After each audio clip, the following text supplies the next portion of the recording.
বলা হয় গোল্ডা মায়ারকে, প্রেসিডেন্ট গোল্ডা মায়ারকে। ঠিক এইখানেও তিনি হচ্ছে গোল্ডা মায়ারের মতো একজন আয়রন ফিস্ট লেডি। আমি শ্রদ্ধায় এখনও আমি অন্তরের অন্তঃস্থল থেকে বিগলিত হয়ে যায় খালেদা জিয়ার কথা মনে পড়লে। খালেদা জিয়াকে আমি বাস্তব অর্থে প্রচণ্ড শ্রদ্ধা করি তার ব্যক্তিত্বের জন্যে, এবং কখনো অনৈতিক অনেক কিছুর সাথে তিনি আপোষ করেননি। তাকে যে বলা হতো ইতিহাসে, এই বাংলাদেশের ইতিহাসে যদি লেখা হয় তাহলে খালেদা জিয়া যে আপোষহীন নেত্রী, সেটা ছিল একমাত্র এই খালেদা জিয়া। আমি খালেদা জিয়া সম্পর্কে আমার হয়তো অনেক কিছু অজানা ছিল। আপনাদের অনেকের মনে আছে কিনা 1999-তে এই বাংলাদেশের একজন প্রাক্তন প্রধানমন্ত্রী কাজী জাফর আহমেদ, তিনি কিন্তু অস্ট্রেলিয়াতে চলে গিয়েছিলেন, রাজনৈতিক আশ্রয় চেয়েছিলেন।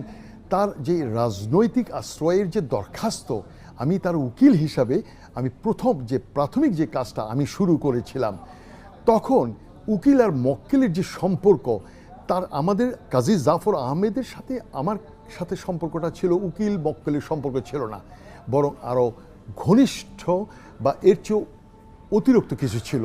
তখন আমি কাজী জাফর আহমেদের কাছ থেকে খালেদা জিয়া সম্পর্কে অনেক পজিটিভ অনেক কিছু শুনেছি। তখন যেন আমার শ্রদ্ধাটা আরও বেড়ে গিয়েছিল যে এই নারী, এই ধরনের নারী, আমি বলবো তিনি এই দেশের গোল্ডা মায়ার। ইসরায়েলি যেমন ওদেরকে বলা হয় দেশ মাতা, বলা হয় গোল্ডা মায়ারকে, প্রেসিডেন্ট গোল্ডা মায়ারকে।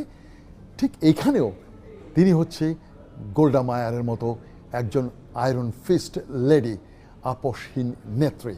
খালেদা জিয়া যদি সুস্থ থাকতেন শারীরিকভাবে, আমি ব্যক্তিগতভাবে আমি বলতাম যে খালেদা জিয়া আবারও রাজনীতিতে আসুক, এই দেশের হাল ধরুক মাহাতির মোহাম্মদের মতো, যিনি তার একদম বৃদ্ধ বয়সেও আনোয়ার ইব্রাহিমের সাথে আপোষনামা করে কিছুদিন মালয়েশিয়াকে আরেকবার একটু উনি প্রশাসনের দায়িত্ব নিয়েছিলেন।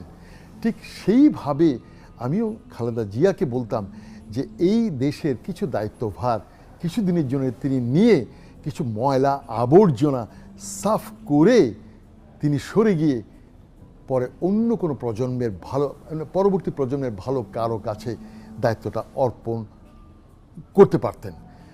হাউএভার, আমি মনে করি তিনি শারীরিক এবং মানসিকভাবে সম্ভবত এখন স্ট্যাবল না, খুবই ফ্রেজাইল অবস্থায় আছেন। সেই জন্য ওনাকে আবার রাজনীতিতে ফেরত বা ক্ষমতায় ওনাকে আনা, এই বিষয়টা হবে ইউটোপিয়া, স্বপ্ন বিলাস। এটা না করাটাই ভালো। এখানে আবেগ কাজ করবে কিন্তু বিবেক নয়। আমি বলবো বিবেক দিয়ে চিন্তা